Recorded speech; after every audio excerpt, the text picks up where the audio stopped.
خب بچه‌ها سیزن عوض شده، بریم با هم تغییرات سیزن جدید رو ببینیم. با چت که میای پایین انگار اسکینت احسال داره یه جوری فرود میاد.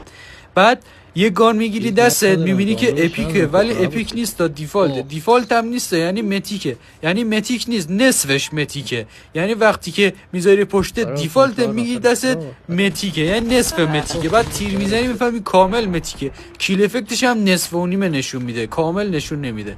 بعد با جت پک میای پایین، جت پکت بسته میشه دوباره باز میشه. نمیدونم این چه باگی اکتیویژن دوباره آورده، نمیدونم. ولی خیلی خوشحال شدم از اینکه میتونی کامهای دایموند و اینا رو بذاری روی گانهای رو زمینت. بعد با هولگر کیل گرفتم، مثلا کیل افکت نشون نداد. هولگر دادم به یارم اپیک شد، ولی دست خودش بود میگم متیکه.